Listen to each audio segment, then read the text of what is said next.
سەرەڕای تەرخانکردنی ملیۆنان دۆلار لەلایەن لۆبی لایەنگری ئیسرائیلەوە بۆ سەرخستنی هەوادارەکانی، بەڵام پەرلەمانتاری ئەمریکی بەڕەگەز فەڵەستینی ڕەشیدە تولیب وەک پاڵێوراوی حیزبی دیموکرات لە ویلایەتی میشیگان بەسەر نایارەکانیدا سەرکەوت.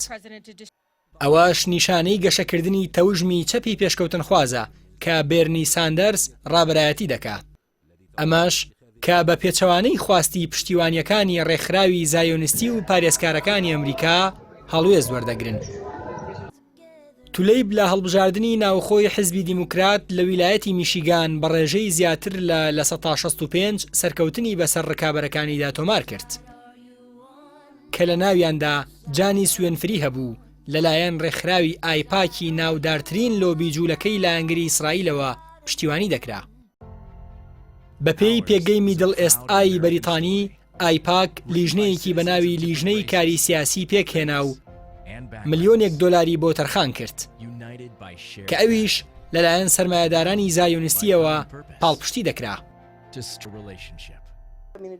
ئەوان ویستیان جانی سوێنفری سەرخەن سەرڕای هێرشی میدیایی تونت بۆ سەر ڕەشیدە تولیب، بەڵام وینفری تەنیا لە 18.4 دەنگەکانی بۆ خۆی بەدەستهێنا و کیلی گاریتیش لە 10.2 شانیل جاکسۆن تەنیا لە 4.9 دەنگەکانی بەدەستهێنا. ئەمەش نیشانەیەکی دیکەی شکستی لۆبی لایەنگری قەوارەی زایۆنیستیە لە ئەمریکا کە ساڵانێکی دوور و درێژە سیاسەتمەداران یان لە ترسا یان لە برسا ناچار دەکا بە قبوڵکردنی ئەجەنداکانی. پێشتر ئایپاک بۆ شکستی ڕەشیدە تولیب و ئیلهان عومەر بڕی 12 ملیۆن دۆلاری تەرخان کردبوو. بۆیە تولیب لە دوای سەرکەوتنەکەی لە تویتێکدا ڕایگەیاند بۆ جەماوەرمان نیشاندا کە هێرشی بە شەیتانکردنمان و خەرجکردنی ملیۆنان دۆلار ناتوانێت ڕامان بگرێت، چونکە بزوتنەوەکەمان لە گەشەکردندایە و ئەم کچەی باشووری خۆرئاوای دیترۆیت بارگەی بۆ هیچ شوێنێکی تر ناگوازێتەوە.